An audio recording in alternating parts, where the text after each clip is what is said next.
buenos días, compañeras y compañeros. Agradezco la posibilidad de este encuentro a los compañeros de UTELVA y a cada uno de ustedes que decidieron en esta mañana de sábado asistir y estar acá tratando de repensar algunas cosas acerca de la educación. Y quiero comenzar con el inicio de una canción de Pablo Milanés que dice: propongo disfrutar esta jornada. Propongo disfrutar esta jornada que como trabajadores tenemos, y en esto lo pongo en relación al título de lo que voy a expresar en los minutos que vienen, poniendo en cuestión algo acerca de nuestro trabajo y poniendo en cuestión algo acerca de la escuela. Yo entiendo, y cuando digo cuestión o cuestiones, lo expreso en sus dos dimensiones o en sus dos sentidos. Cuestiones como preguntas, y en esto la invitación es a pensar qué me estoy preguntando yo hoy como trabajador de la educación acerca de mi trabajo y de la escuela. ¿Qué preguntas tengo? Me parece que es central a los fines de la construcción de conocimiento que históricamente hicimos como trabajadores. Construimos pedagogía también cuando pensamos acerca de nuestros problemas e intentamos recorrer algunos caminos para desandar algo de esos problemas. Y el otro sentido del término cuestión vinculado a los problemas que tenemos hoy en la educación. Entonces la invitación para disfrutar esta jornada es: pensemos cuáles son los problemas que tenemos en relación a la inclusión y cuáles son las preguntas que nos estamos haciendo. Yo voy a recorrer cinco aspectos que lo voy a poner como cuestión.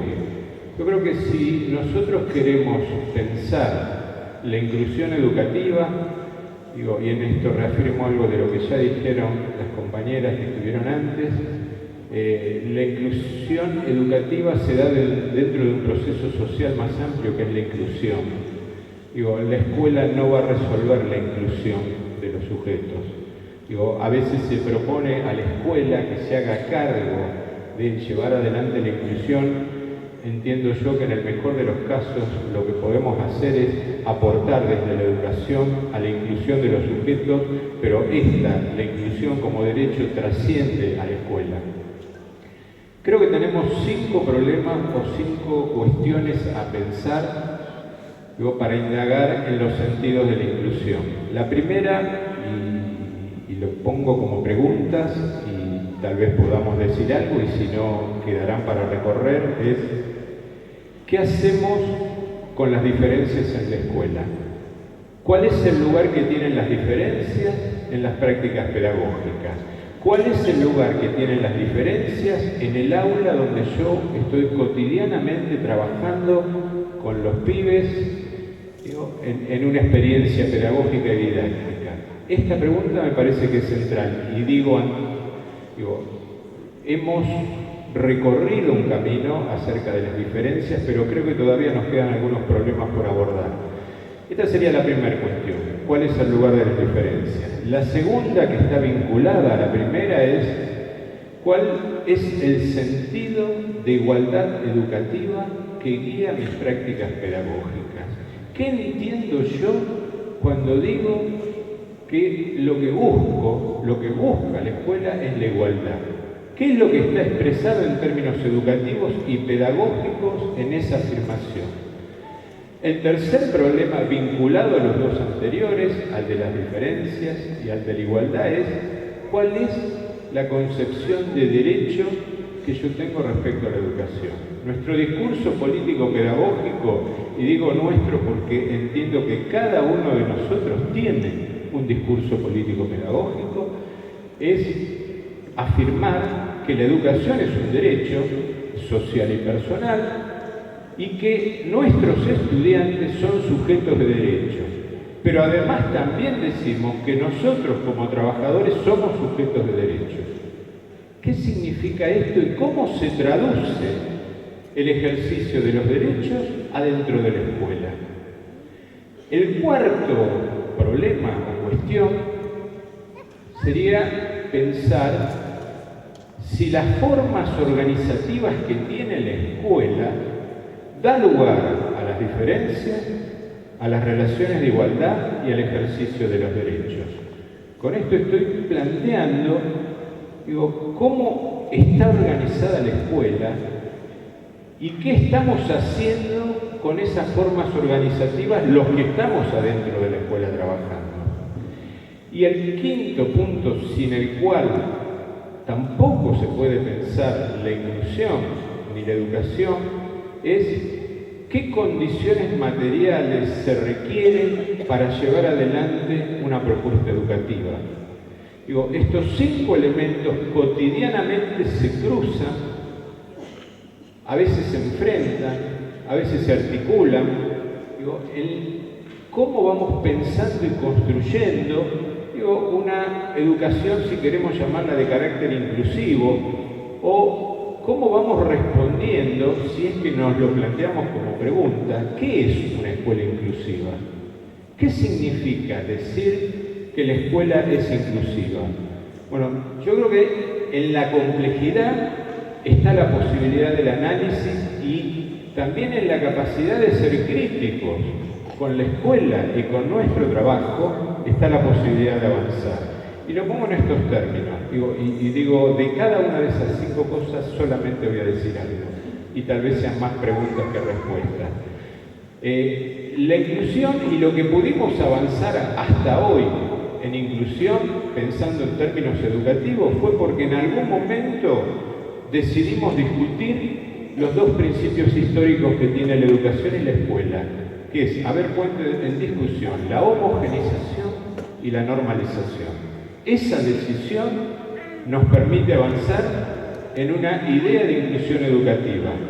Ahora, que lo hayamos puesto en discusión no significa que esto haya desaparecido de la escuela. Entonces la invitación también es, miremos hacia adentro de nuestras prácticas y de la escuela, hasta dónde sigue actuando todavía ese principio de homogeneización que históricamente nos paró en el lugar de pensar que todos los pibes son más o menos iguales, aprenden de la misma manera y al mismo tiempo. Y si a esto le agregamos el otro principio, el de normalización, hasta dónde la escuela todavía sigue buscando normalizar algo en los sujetos que ingresan a ella. En esas discusiones y cuando pudimos saldar algunos de estos temas, avanzamos en políticas de inclusión. Primera cuestión, ¿cuál es el lugar de las diferencias? ¿Qué aprendimos hasta ahora? Creo que aprendimos 2 cosas. Primero, que no todos los sujetos tienen un mismo recorrido en su proceso de aprendizaje, no todos parten del mismo lugar, recorren el camino de la misma manera y llegan juntos al mismo tiempo.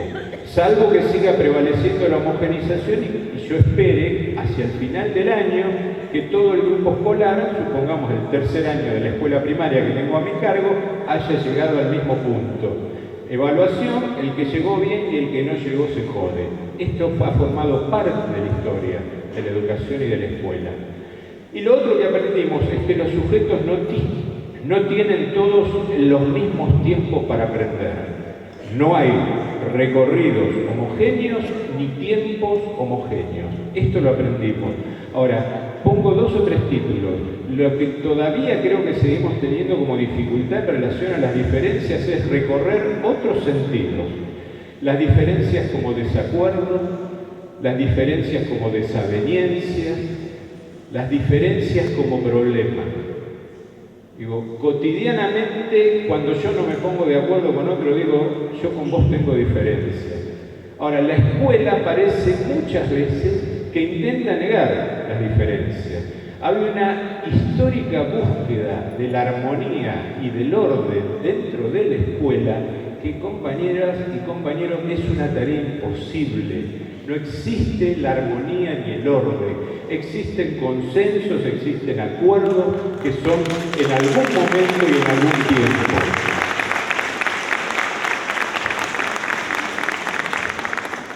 Ni hablar de otras cosas de las diferencias como ha sido la pretensión histórica que no es solo un problema de la educación, de categorizar a los sujetos, de ubicarlos en algún casillero, desde el viejo buenos alumnos y malos alumnos, hasta buenas familias y malas familias. Digo, la pretensión histórica de categorizar a los sujetos, sepámoslo, es algo que atenta en relación al respeto y al reconocimiento de las diferencias. Segunda cuestión, la igualdad. Y yo acá brevemente voy a decir algo. Digo, la decisión de discutir el sentido histórico de la igualdad es lo que nos permitió avanzar en prácticas de inclusión. ¿Cuál es el sentido histórico de la igualdad? Y no por histórico creo que ha desaparecido o no está más, creo que sigue dando vueltas en las aulas, en las escuelas, en nuestras cabezas. Ese sentido de la igualdad que dice que la igualdad educativa es que todos aprendan lo mismo. Ese sentido de la igualdad no da lugar a las diferencias. La propuesta es pensar la igualdad como, y si la quiero pensar en términos de aprendizaje, que nadie aprenda menos de lo que puede. Me parece que ese es el sentido de la igualdad que permite dar lugar a las diferencias. Ahora, esto nos pone en un problema, volver a discutir el principio de homogenización y las formas organizativas de la escuela. Y el segundo problema es, en todo caso, quién define, quién decide y desde dónde lo hace, qué es lo que un sujeto puede aprender. ¿Cómo definimos, cómo miramos en nuestros alumnos, en nuestros estudiantes, lo que estos pueden aprender? Y sí quiero hacer una referencia que recién también nombró Verónica. Digo, no es casual que en estos tiempos, entre neoliberales y conservadores, porque a veces me parece que son más conservadores que liberales, el reingreso de la meritocracia como un valor. La meritocracia no es un concepto novedoso, no es algo que apareció ahora, es algo que tiene, digo, si uno lo quiere recorrer la construcción teórica del concepto, lo podemos encontrar en Rousseau, cuando habla de que las cosas para las personas se resuelven en base a dos elementos, el talento y el esfuerzo. Y aclarando lo que dijo Verónica, que cualquier trabajo requiere esfuerzo, digo, el problema está no en si hay que esforzarse o no, sino en la concepción meritocrática que termina definiendo quién se merece algo y quién no se merece. Y en términos educativos, quién se merece ser educado y quién no se merece ser educado, quién se merece ser premiado y quién queda fuera. Voy a poner un ejemplo para que podamos ver esto en situaciones reales. El actual ministro de Educación de la Nación, Finocchiaro, en el año 2016 era director general de Cultura y Educación en la provincia de Buenos Aires.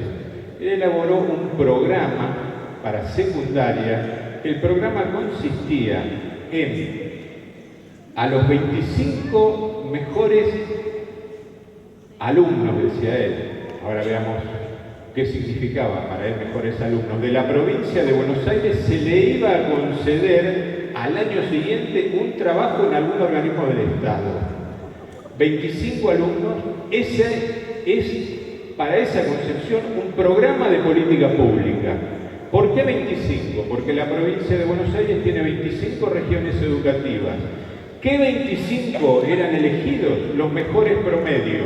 ¿Cuál era el fundamento? Porque eran los que más se habían destacado y los que más se habían esforzado. ¿Saben cuántos alumnos egresaron en el año 2016 en la provincia de Buenos Aires del nivel secundario? Más de 70.000.